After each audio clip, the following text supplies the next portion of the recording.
Аты жөнүм Нурбек болот, Абдырахманов. Өзүм Жалал Абадтан болобун. Биринчи кооперативди мен эсимде точно просто эле брошюрасын көргөм. Да. Брошюрасын көрдүм, ал жерде телефон бар экен. Телефондан чалдым, чалгандан кийин ал жерде Баяман деген жигит жооп берди. Ошо Баяман менен сүйлөштүк. Баямандын биринчи суроолорун сурадым, кандай эмне деп. Анан ошол заматта сразу ишенич пайда болгон жок. Анан өзүнүн суроолорун пайда болду. Анан сөз барыш керек деп чечтим офиске. Офиске келдим. Ошо Баяман менен жигит менен жолугуп, кызыктырган суроолорго баарын жообун алдым.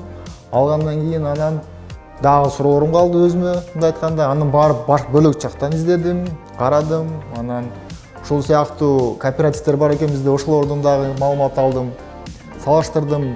Анан жыйынтыгында кайра Баяманга чалып, Баяман мен могул күнү баратам деп келип, договор түзүп, мүчө болуп, ошондон кийин бир 4,5 ай өтүптүр, примерно 4,5 айдан кийин Баяман чалды. Очередиңиз келди, квартираны карай бериңиз, алып беребиз деп. Кудай кааласа ишке ашып, таңдар. Уже бүгүн квартира болуп калдык. Квартираны биз 9-микрорайондон алдык. Советский менен Донецкий көчөнүн кесилишинде болуп калды. Ошол жерден квартираны баалашып $40,800 алдык. Бизге баасы туура келди. Ошо салыштырып базар баасы эле болду, жакшы эле болду. Акчаны 2,800,000 жазылдым. Андан 4төн бирин өзүм төгүп, анан ошол туура сыр айтканда $2,833,000 болду. Калган акчаны өзүбүз жол акчабызды кошуп алдык. Айына эсептегенде толук төккөн акча 19,500 болду.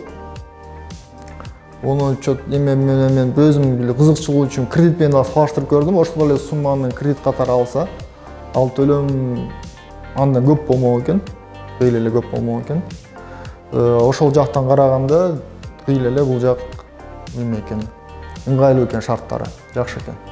Квартирага төлөгөн квартплатаны биринчиден биз жат кишиге беребиз, мындай айтканда. Ал калбайт өзүнүн жанында. И эсептеп келгенде, мисалы азыркы учурда Бишкектен 2 бөлмөлүү квартира ала турган болсоң, удобствосу менен, мен төлөгөн эле квартплата чыгат. Чамалап айтканда, 19,500 примерно квартира чыгат. То есть бул жерде жаман эле көрүнүп турат. Эгерде квартира алып туруп, ошо квартираны өзүнүкү болот уже, документ боюнча эле биздин атыбызга өтө квартира уже. Анан өзүңүн квартираңа квартплата эмес, менен акчаны төлөп, кооперативден алган эле акчаны кайра эле процент эч кандай эме ашыкча үстүнө төлөм кошпостон эле кайра кайтарып берет экенсиң. То есть өзүң квартира, өзүң эме экен. Бул жактан айтарым, эгерде эме болсо, квартира жашап жүргөн кишилер болсо, анан көпкө чейин жашаган болсо, бул сөзсүз түрдө ойлонуп, кооперативди келип, мисалы, кеңешип туруп, чөткө эсептеп көрүш керек. Эсептегенде мен ойлоймун, бир 99% эле жыйынтык чыгарат, кооперативге келип, квартплата төлөгөндөн көрө, кооперативден алган шарт жакшы болот, ыңгайлуу болот ошол. Салыштырмалуу, бул жерде өтө аз экен документ.